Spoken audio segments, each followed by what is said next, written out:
जय श्री राम, जय हो बागेश्वर धाम सरकार, जय हो हनुमान जी महाराज।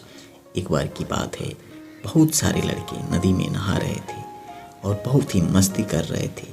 तभी एक लड़का उसमें डूबने लगता है और डूबते डूबते नदी के तेज धारा के साथ वह बहता जाता है और बहते बहते वह एक ऐसी जगह निकलता है जहाँ पर एक मंदिर रहता है और लोग उसे छानकर बाहर निकालते हैं और उस मंदिर के पास उसे लेटा देते हैं। जब उस लड़के को होश आता है तो वह देखता है कि मैं जहाँ पर हूँ वहाँ एक मंदिर है और एक ऐसा मंदिर है जिसके दरवाजे पर ताला लगा हुआ है। वह लोगों से पूछता है कि आखिर इस मंदिर पर ताला क्यों लगा हुआ है।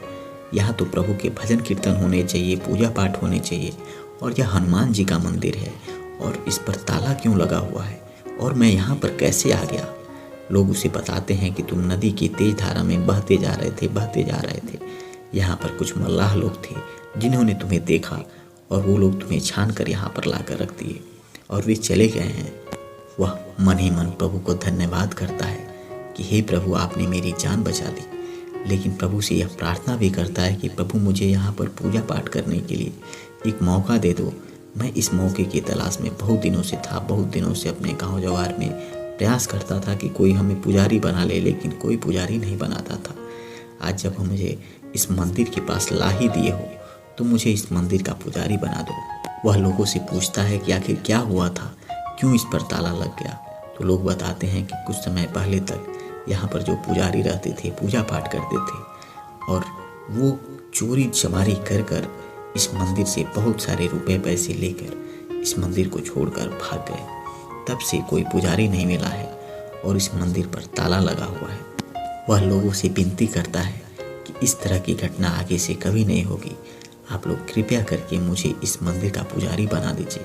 मैं प्रभु की पूजा पाठ करना जानता हूँ, मैं प्रभु के भजन कीर्तन भी गा लेता हूँ और यदि आप लोग कहेंगे तो मैं यहाँ पर पूजा पाठ और भजन कीर्तन करता रहूँगा। लोग कहते हैं कि ऐसे नहीं हो पाएगा। इस गाँव की जो मुखिया हैं तुम उसके पास चले जाओ और उनसे यदि तुम यह आज्ञा ले लेते हो तब इस गांव में रह सकते हो और रखने के साथ पूजा पाठ कर सकते हो। लोग उसे लेकर उस गांव के मुखिया के पास जाते हैं।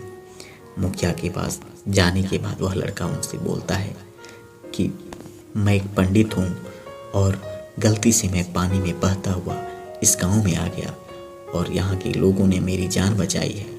मैं आपके सामने एक प्रार्थना लेकर आया हूँ। वह पूछते हैं क्या बात है। तो वह कहता है कि मैं इस मंदिर पर पूजा पाठ करना चाहता हूँ और इस मंदिर पर रहना चाहता हूँ। यदि आप आज्ञा दे दें तो बाकी लोग मान जाएंगे। गांव का जो मुखिया होता है अन्य लोगों से राय लेता है। राय मशवरा करने के बाद से वो सब कहते हैं कि चलो ठीक है, तुम एक पंडित के जैसे दिखाई भी दे रहे हो और यदि तुम्हारा मन है तो तुम यहाँ पूजा पाठ कर सकते हो, लेकिन तुम्हें इस बात का खास ध्यान रखना होगा कि जो पहले घटना घट चुकी है उस तरह की घटना दोबारा ना घटे।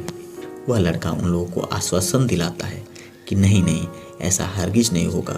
मैं हनुमान जी का बहुत बड़ा भक्त हूँ और ऐसा मैं कदापि नहीं कर सकता। इस तरह से उस लड़के को वहाँ रहने की इजाज़त मिल जाती है। वह लड़का उस मंदिर पर रहता है, नित्य सुबह उठकर पूजा पाठ करता है और दिन भर प्रभु के भजन कीर्तन करता रहता था। इस तरह से धीरे धीरे कुछ समय बीतता है। एक दिन जब वह खेतों की तरफ से गुजर रहा रहता है तब उसे एक बहुत ही सुंदर लड़की दिखाई देती है। वह उसे एकटक देखता ही रह जाता है और वह लड़की इसे देखती रह जाती है। लेकिन अगले ही पल इसे ध्यान आता है कि मैं तो इस गांव में इसलिए हूँ कि मैं इस गांव में पूजा पाठ कर सकूँ, लोगों की सेवा कर सकूँ। मैं इस तरह का गंदा काम कदापि नहीं कर सकता। वह मन ही मन बहुत ही अपने आप को कोसता है और नज़र झुकाए भागे भागे मंदिर में पहुंच जाता है। मंदिर में जाने के बाद वह प्रभु से प्रार्थना करने लगता है कि हे प्रभु, जाने अनजाने में मुझसे बहुत बड़ी गलती हो गई। मैंने ऐसा कर दिया, मुझे क्षमा कर दो। अब वह कभी भी जहाँ लड़की देखा था उस साइड में कभी नहीं जाता है और नित्य प्रभु का भजन कीर्तन करने के बाद मंदिर में ही रह जाता है। और मुझे पूजा पाठ करते हुए ऐसी शक्ति मिल गई रहती है जिसके बल पर वह गांव वालों में यदि कोई बीमार पड़ता है तो उसे थोड़ा बहुत जल पिला दे या उसे फूंक कर दे कि तबीयत ठीक हो जाती थी। इस तरह से इस बात की चर्चा चारों गांव में फैल गई थी कि वह मंदिर पर जो पुजारी लड़का रहता है बहुत ही नेक इंसान है, बहुत ही अच्छा आदमी है और वह कभी कोई बुखार लग गया, किसी का सिर दर्द कर रहा है, किसी को कोई बीमारी हो गई तो उसका इलाज बहुत ही आसानी से अपने मंत्रों के सहारे कर देता है। गांव में उसकी बहुत ही मान और सम्मान होने लगी थी। एक दिन की बात है, वह गांव के जो प्रधान थे भागे भागे उस लड़के के पास आते हैं, उस पुजारी के पास आकर कहते हैं कि बेटा थोड़ा चलो मेरे घर, और मेरे बेटे की तबीयत बहुत ज़्यादा बिगड़ गई है, वह अजीबोगरीब हरकत कर रहा है, उसकी आंखें लाल हो गई हैं, हमें समझ नहीं आ रहा है हम लोग उसका कैसे इलाज कराएं। वह पुजारी अपना ढोली चंटा लेकर भागे भागे उस गांव प्रधान के पास जाता है और जाकर देखता है उस लड़के के ऊपर गांव में जो जिन्न का स्थान रहता है वहाँ पर जिन्न का कुछ साया आ गया रहता है।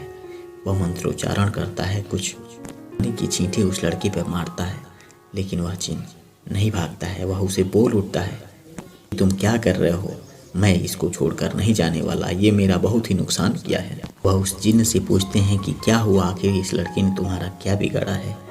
तो वह कहता है कि ये सब जब खेल रहे थे मेरे ऊपर बहुत ज़्यादा ईंटा और पत्थर फेंक रहे थे, मैं कई बार तो बर्दाश्त कर लिया, लेकिन आज मैंने इसको पकड़ लिया है।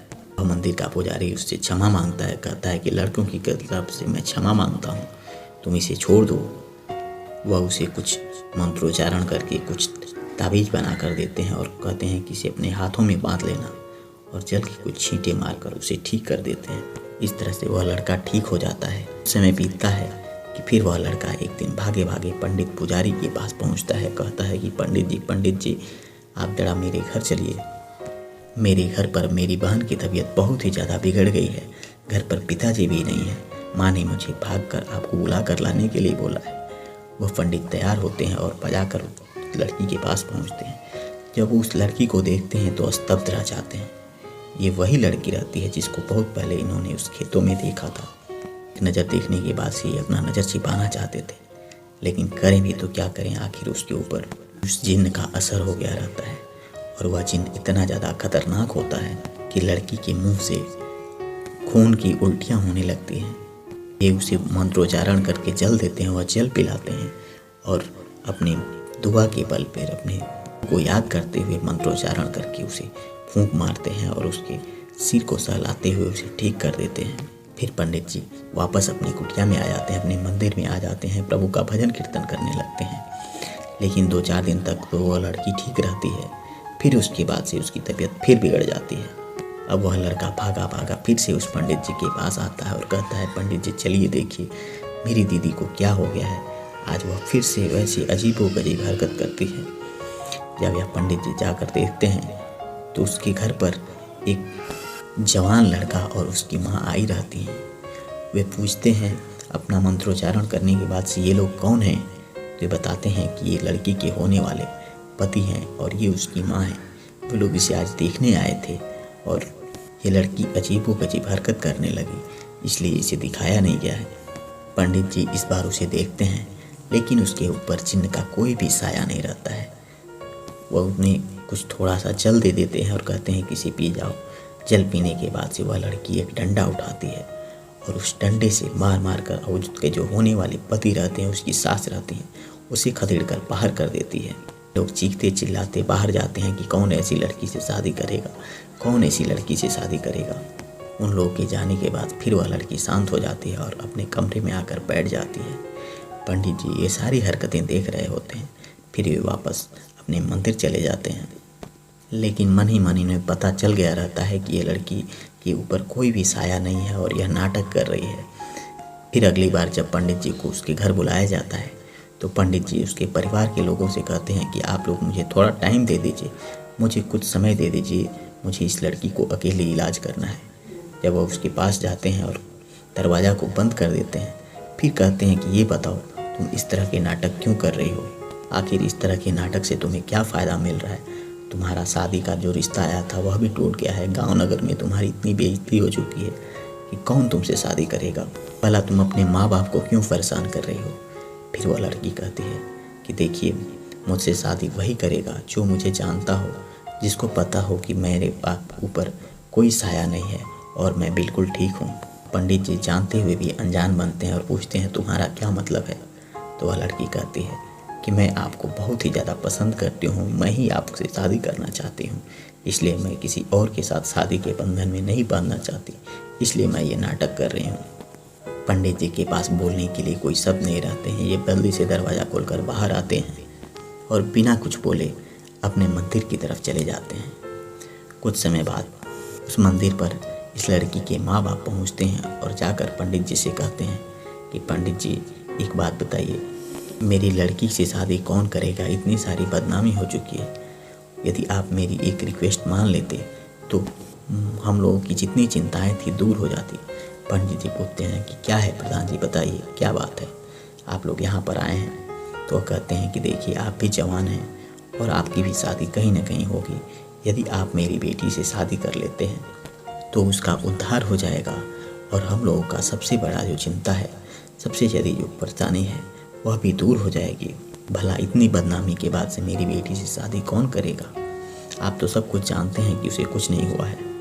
पंडित जी सोचते हैं, विचारते हैं, फिर वह शादी के लिए हाँ कर देते हैं और कुछ समय के बाद से पंडित जी के साथ उस लड़की की शादी हो जाती है और वे खुशी खुशी अपने घर चले जाते हैं। इस तरह से मित्रों ये वाकया यहीं समाप्त हो जाता है। वीडियो यदि आपको अच्छा लगा हो तो वीडियो को लाइक करिए, अपने मित्रों यारों के साथ ज़रूर शेयर करिए और चैनल पे नए हैं तो इस तरह की कहानियाँ सुनने के लिए चैनल को सब्सक्राइब अवश्य कर लें। आप सभी का बहुत बहुत धन्यवाद।